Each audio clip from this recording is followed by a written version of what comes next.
This meeting is being recorded.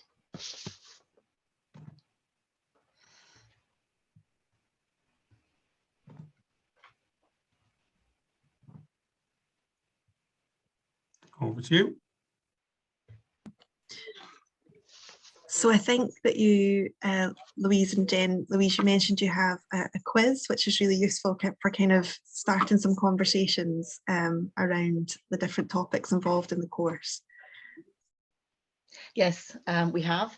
We're quite blunt with it. We do call it a death quiz. Which at least it gets a raise of an eyebrow, if nothing else, always.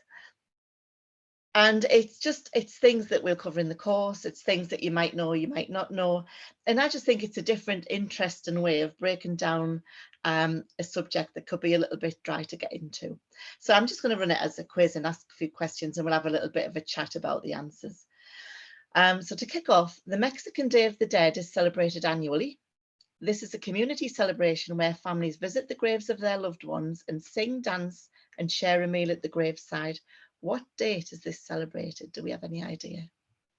Oh gosh, I have no idea. 4th of November.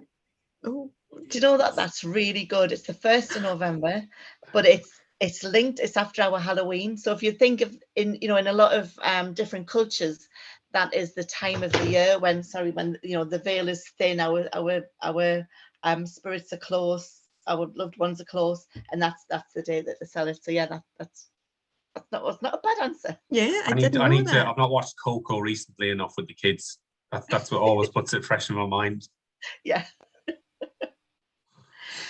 If you have lived with your partner for over 20 years, when they die without making a will, are you entitled to anything from their estate?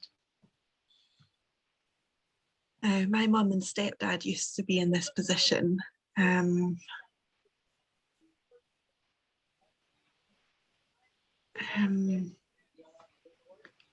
don't think so. Oh, you're not. What? You're not entitled to nothing. Anything. Nothing.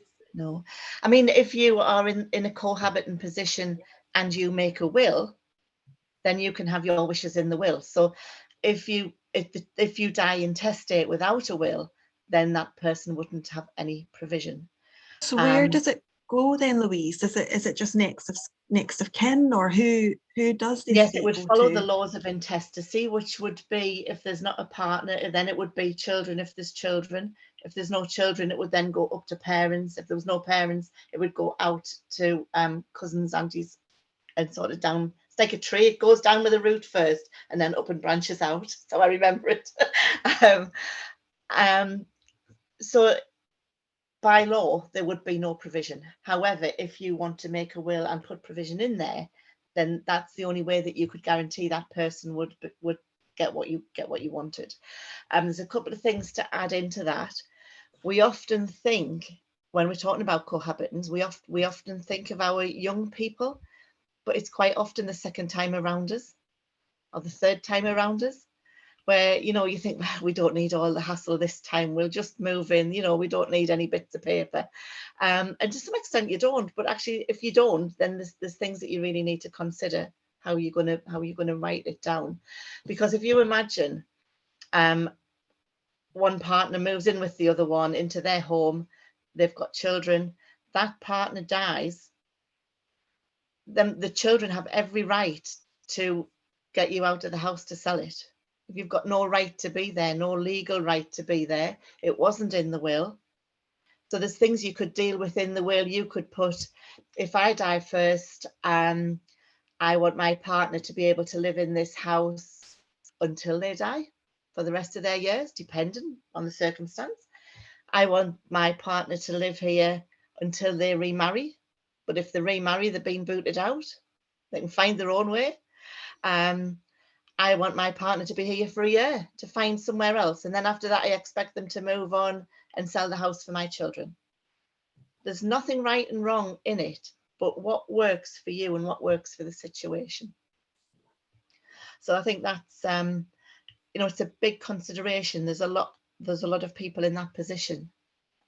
The other thing to think about, I guess, if you are writing a will that might upset your children, They might want to contest your will. They might go, well, actually, no, why is she getting it? Why is he getting it? This is mine, and I want this person out of the way.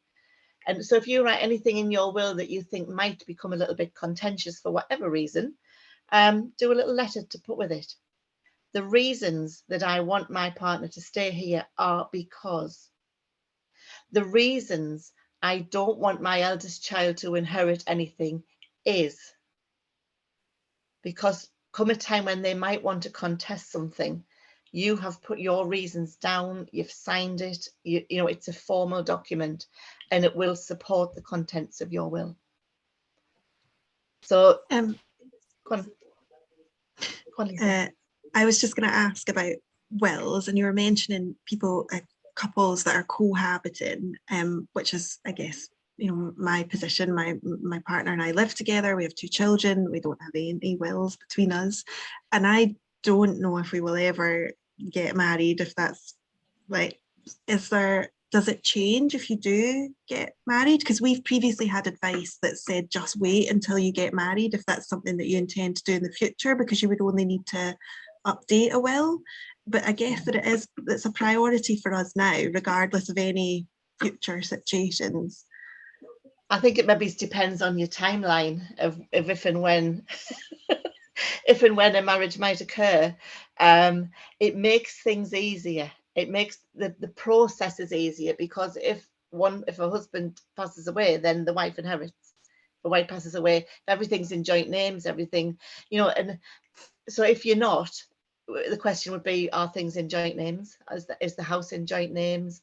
Are the bills in joint names? Because if and when one partner dies, if something's in a joint name, it will automatically transfer to the other person. You know, I'm not an expert by any means. I'm not a lawyer, and I always say that at the beginning of all of the sessions. This is just sort of pointing you in the direction of where you might need to go for a conversation. And I think maybe if it looks like that might be further away rather than closer, it might be worth having a conversation in the meantime that actually puts the provision in place now, because you're probably more vulnerable now than if you were married. So now, to me, now is the time where you need to have that cover for each other, have the conversations, because obviously once you're married, yes, the will would need to be updated, but I think now is the time of vulnerability. Especially because you've got children as well. Yeah. The guardianship, the children, that was my big thing when I first had Sophie years ago, was what happens if something happens to me and Stuart together? Like, every time you get in the car together, it's like, what if? And I wrote my will initially more for the children than for anything financially, because I wanted my say over who's going to look after my children if I wasn't here. I know, and I do. I mean, we've had conversations, and we've got so far as to kind of you know, speak to lawyers before, and it's just, we're just the, like, I don't know, embarrassing is maybe the wrong word, but it's just always slipped to the bottom of our to-do list, and I don't think that we're completely uncommon in that, but I also feel like it's like, exactly as you say, that's my main priority, would be making sure that the boys are okay, and because you just never know. And so yeah, it's definitely something we need to get sorted. But I hadn't really appreciated, Louise, you know, that you were saying now, in terms of everything, the kind of bigger picture, not being married and different things, is quite a vulnerable position. So yeah, that's interesting to think about. And I think, you know, these conversations, particularly wills, can go on in spiral in all directions. And I think, you know, everybody's story is different, everybody's journey is different. And I think with children, there's also that thing of the sort of sideways disinheritance, which sounds really complicated, but it might be that if I was married to my husband, I died, he then had the children, met somebody else, got married, and then he died. That new wife, the laws of inheritance would state that that new wife would inherit everything. Now, I might not be keen on that. So it might be about what happens to the house in the future? Do I want this house to be for my family and my children? Would this then form, how can we protect that? What might need to be set up in a trust? Because the interesting thing is I can put in my will what I want, and I can say I'm going to give this to my partner and I want him to do X, Y, and Z with it. But the reality is, once that's in his will, that's his choice. You can't, the only way you can control things into the future further would be to set up a trust fund or something for the children that they could access, that would be trustees managing it. It depends how much control you want and how much there is to manage, I suppose. And we don't always want to think about our current partner going off and marrying somebody else and then that something happening to them, and it's all a bit dark to think about. But I think, correct me if I'm wrong though, Louise, I think from my limited knowledge of it in terms of my own situation, I think the trust fund as an option or things being put in trust can be also not necessarily to do with protecting future decisions that a partner may or may not make, but also about things being put in trust fund where it has an age limit so the children can't access those things. So irrespective of future spouse or not, it's because I have this situation with my first two children. And I've rewritten it because I've since fortunately had a third child, so I've rejiggled it slightly, but it's kind of irrespective of anything happened to me and my current wife's and the children. It's more about if neither of us were there tomorrow, how would we protect those kids, and their own inheritance from being accessed, but not before a certain age, if you like. Yes, and I think that's really important because if you were to do, when we look at sort of online wills, DIY wills, free wills that are often run through the charities, they're often very basic. So they might ask you the names of your children. They might not even ask what age your children are. They certainly won't ask what age you want them to inherit. So it becomes part of making sure what you want, having the conversations with the right people. And we always say who wants to have a kid in the college with the Ferrari, the only kid with a Ferrari, because they've spent all their inheritance when they're 18. No, we know that particularly young boys don't mature till maybe it's a little bit later, and 25, 26 even, 46. I know some that I have questions over, but it needs to be an age when they can take responsibility of it or have that protection actually of that in a fund that somebody else can look after. So yeah, definitely.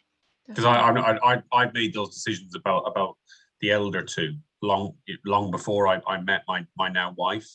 And then it's obviously having another child then obviously changed that scenario in terms of, well, how is that divvied up if, when it comes to those decisions in the future? And then there's the, I'm a bit like Lisa in the sense that, we've been together several years, we've been married 3, but we've still not got around to actually sorting a will, even though we've moved house twice in the meantime. But it is those things of, it is like Lisa described it perfectly. It's one of those things that is a priority, but it seems to, and even when you've been, like you don't want to say like lightning, shouldn't strike twice, but even when you've already had, and I use my situation as that example, even when you've seen the worst end of this, it doesn't still necessarily speed you up into going, right, well, if the worst thing was ever to happen again, I'll make sure everything's lined up and all the ducks are in a row. Well, I'm sorry, I'm bad evidence that I haven't done that, and you think I know better, so we're all none of us are infallible. I'm sure, yeah. I mean, I keep changing mine. I keep having, my thing is power of attorney with the kids, and now that they're old enough. But I've done mine. I've hedged my bets with it. But we'll come on to power of attorney in a bit. But it's sort of how do you know and what do you want? And it can still be a bit muddly. Even I've been doing this for 7 years, but I can still be a bit muddly.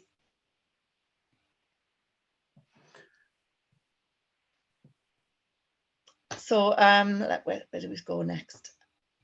I think that'll probably be enough for the wills. I think we've covered quite a bit on the wills there.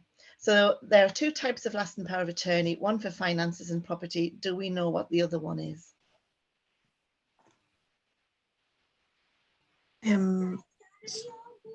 So is that something about like care? Like about like if you're health and welfare. Yeah. Sorry, the words I was not finding. So the enduring power of attorney, which was the document that we had before lasting power of attorney came in, only covered finances, and there was no provision for health. And when they brought the new documents in, they've created 2 different documents. And I think that's so that you can choose if you want different people to look after your care as you want to look after your finances. You can have the same people, and that's absolutely fine. There was a lady that I worked with who had one son was a banker and one son was a doctor, and she appointed the GP in charge of her finances and the banker in charge of her health, because she said, I don't just want to be a patient, I want to be mum. And so she was, you know, very thoughtful about who she wanted to appoint. You can do it yourself. You don't need a solicitor to do power of attorney. Solicitors probably charge £400 or £500 per document, and it's a lot of money. When there's 2 of you with 2 forms each, you're talking about a lot of money. The Office of the Public Guardian website, which is part of the gov.uk, you'll find all of the forms on there. This is session 2 in the course, and we will go through who you can choose, how you might want them to act. When do you want them to act? What sort of decisions do you want them to make? And the power of attorney sessions run over 2 sessions. First one is all of the discussions around mental capacity. What is mental capacity? How do you know if you've got it? How do you know if you haven't got it? Who else might tell you if you've got it or you haven't got it? And through all the thought processes for power of attorney. The following session, we sit with the actual forms from the government website with pencils and go through and write the names in the boxes and, you know, point you in the direction of which conversation to have with who, and being able to submit your own forms. Post-COVID, in the olden days before we had COVID, it used to take 12 weeks to register. We're looking now at about 26 weeks. Mm. So, you know, why would you not just do it now? Any of us, all of us. You try to write it in the way that it will last you for the rest of your life by choosing the people that you choose. But you can only do your best. You know, there is provision for if attorneys can no longer act or if somebody dies, there's things written into the form, there's protections written in. But I think it's something that actually we should just all have. We should just have it, and then it's done. Yeah, I think, again, Louise, I think that's something that my stepdad's just spent a lot of time sorting out, and I was really surprised at how long it's taken, partly because he doesn't do anything electronically, so it's all posting things back and forward. But again, he won't be the only one in that position, but this was a process that he started thinking about and you know, starting work on probably the beginning of the year, if not before Christmas, and has only recently been finalised. Did he do it himself? Yeah, he did it himself, which is yeah, again, is kind of taking its time, you know, to kind of get that all sorted. But yeah, I don't think it would necessarily be any quicker with a solicitor. There is an option on the website to do the forms online, or it tells you you can do them online. I think it's a bit misleading. You can fill it in online, and all that means is whenever you put the names and addresses in a box, if that box is replicated somewhere else in the form, it will automatically fill it. What it doesn't tell you is that you still need to print them off. You still need to get wet signatures. You still need to do, you know, go around all the witnesses. So in a sense, it's submitted online, but you still need to do all of the work.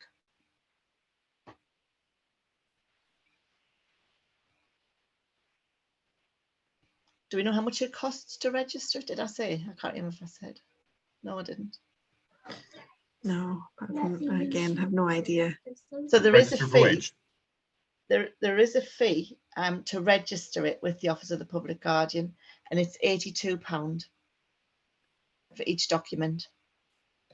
If you are in receipt of a means tested benefit, there is a sliding scale reduction, which means you can probably get it done for nothing. So I think if the government are happy to encourage us to do power of attorney for nothing, it's because they really must think it's a good idea, because you don't get anything for nought.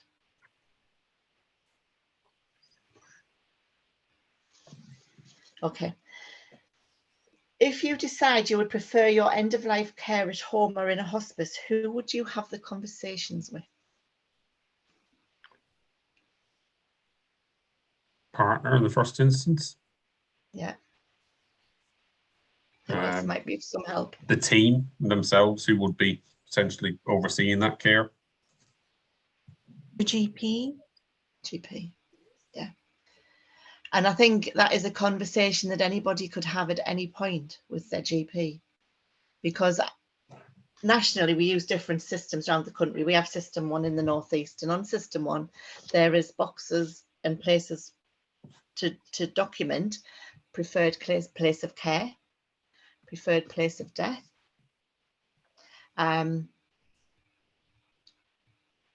It's not always the easiest conversations to have because the time consuming, and we'll come on to that later in another section. But what it's called is advanced care planning, really. The whole thing is advanced care planning. So we look at session 4 is advanced care planning. We look at decisions to refuse treatment. What might they be? When might they be?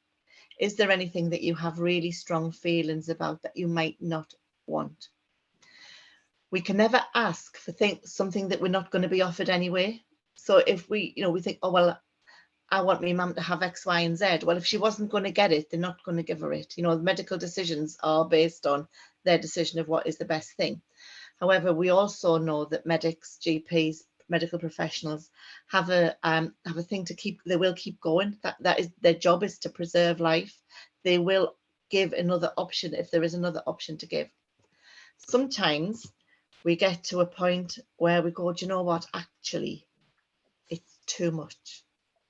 Actually, I don't want X, Y, and Z. So as much as we might have appointed our power of attorney for health, who will be able to oversee those conversations, there is another set of documents called advanced care planning. The fact that power of attorney takes 26 weeks to complete, somebody might not have 26 weeks in which to make the choices. So then the advanced care planning session would come in. So it's decisions to refuse treatment, it's do not resuscitate. It's something called a statement of need. And this is just a document that anybody can write about how would they like their daily care to be managed?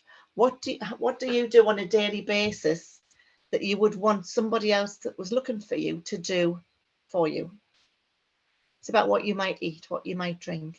If all your life you've only drank black coffee, you rock up into your nursing care, and the first thing you'll get is a cup of nursing home tea, which is awful. It's milky, it's sugary, it's awful. If you don't have the ability to explain what you want, if you have food intolerances, my mother can't eat bananas, and she tells me every day of her life, even still, I can't eat them, I know you can't, ma'am, that's fine, we'll never give you a banana. If she goes into a care home, what's she going to get for dessert? Bananas and custard.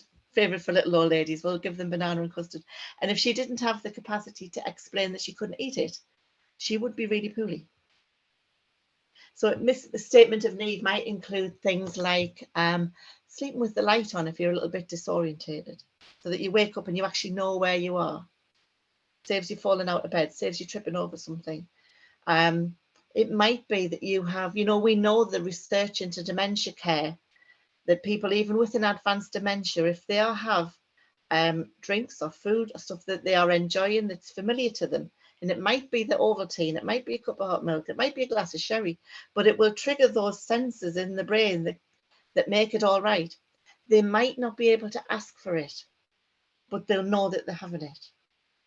So what's the join up between this? What do we know now about what we might want in the future that will tick all of those boxes for us?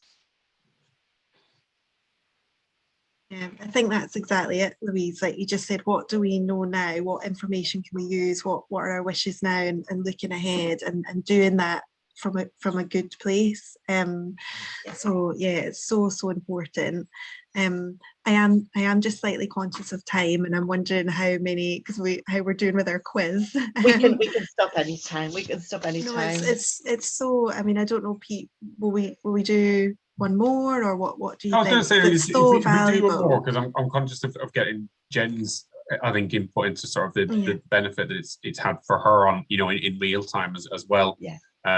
So yeah, do you want One to, more. yeah, I was going to say, do you want to do another one, and then we can, I can sort of pause that recording, and then we can kind of lead into the course and Jen's experience then, if that's all right. Yeah, that's fine. This is always an interesting question, though. Who is responsible for the payment of a funeral bill? Next of kin? No. The person who's Oh yeah, the person. going to die. Yeah, the person. The person who makes the arrangements and signs the bill is the person who is ultimately responsible. Now, if you're sitting at a family gathering, you know, sitting with Auntie Betty waiting for the undertaker coming, and so the whole family's there, and you open the door and go, oh, I'll do this. You know, when you sign that form, once all of the discussions have been made, you are held responsible for that cost. Yes, 9 times out of 10, there will be an estate where it will come out of the estate. But if there's no estate, you are still responsible because you've made the arrangements. Which I think is always quite an interesting. That came as a shock to me, because I've got a brother who's single, lives his life, his best life, never got any savings, nothing. And I know it would be left to me to sort it out. But when Louise told me that, I'm just going to sit back.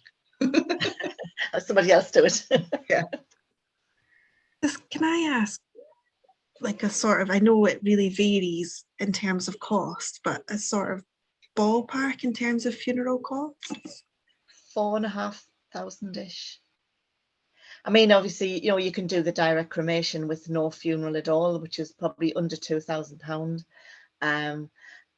You know, if you shop around, if you want very simple, and the thing for simple is, if you want simple, you have to tell the undertaker you want simple, because they will open the little coffin folder, the coffin brochure, they will open it at about page 3 or 4, and you'll be mid-range.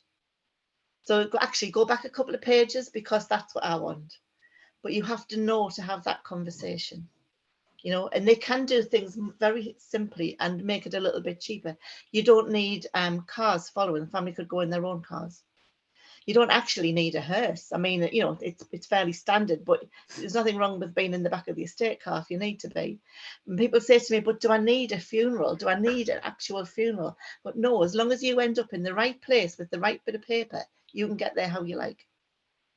So I think this is what's so key about it's, I suppose, losing sight in the midst of a high amongst the highest of emotive states when planning or organizing a funeral is you lose sight of the fact that at the end of the day, people that are overseeing and organizing it for you are a business.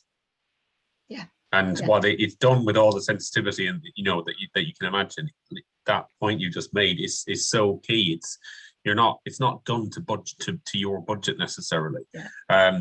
But I don't know about you, Louise. I don't know, because I still meet people who aren't aware of this, is that in terms of the actual financial support available around funeral costs, in terms of the funeral lump sum that comes kind of abridged with the bereavement payments as well, in terms of actually taking some of the cost off, because I don't know whether it gets missed sometimes when people are being given, you know, welfare rights advice immediately upon somebody's death, that it sometimes doesn't always get mentioned necessarily. Yeah. And I think the thing is, because it's different, it's a very personal situation as to what you get, how you get it, what, you know, whether you're married, whether you're not married, who was claiming, who wasn't claiming, what just comes, whether you're claiming or not claiming. And I tend to stay a little bit away from it because I don't know all of the ins and outs of the advice. But yes, there's definitely money available. But it's part of the plan, you know, the plan. Part of the session is planning the funeral, but actually the second part of the thing is paying for the funeral. You know, do you do a prepayment plan? Do you get a funeral plan? Do you get an insurance? What would come from the state? And it's just looking to see what would make that package up, really. I know that this is comparing two wildly different things, but and going back to the whole weddings thing, but it reminds me a little bit of the kind of thought and money and different things that we think about going into, you know, I've been married before, but also just kind of like you were saying, Pete, a little bit losing sight about what's actually important and what the key people involved want, you know, because everything else can kind of take over. And it just makes me think about that a lot. Maybe we should give as much attention to, you know, our funerals as we do to other bits of our lives and our celebrations and weddings.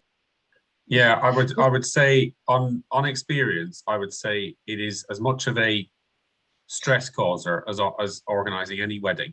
The only difference is, I think, when it comes to organizing a funeral, there's an element of there's adrenaline takes over, and you end up powering through making decisions where you don't really realize you're making them.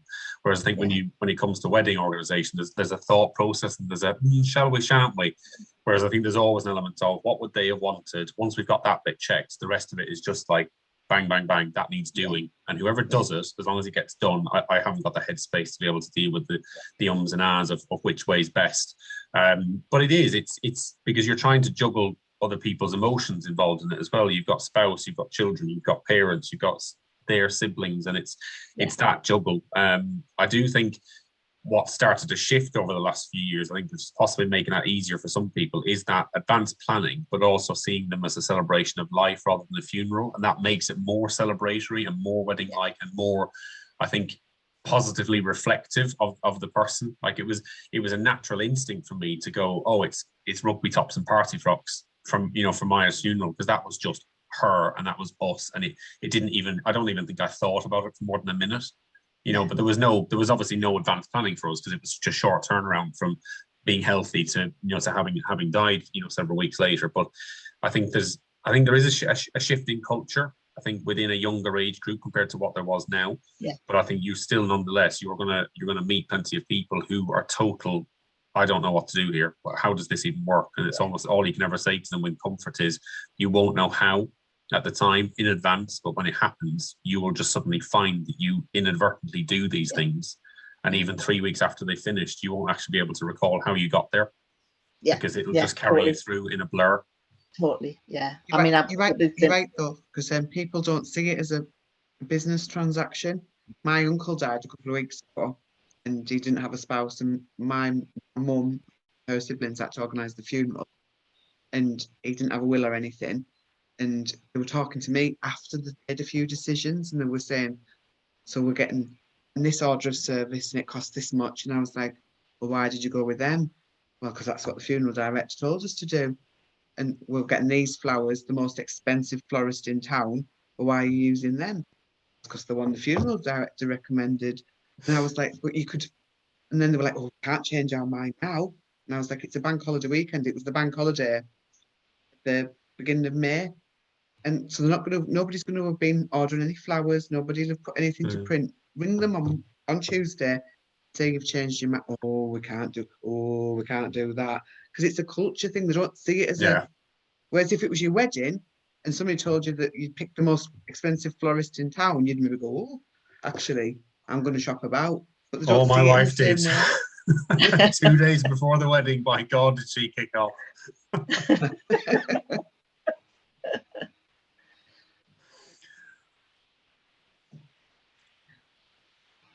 Shall I pause that one there then, guys?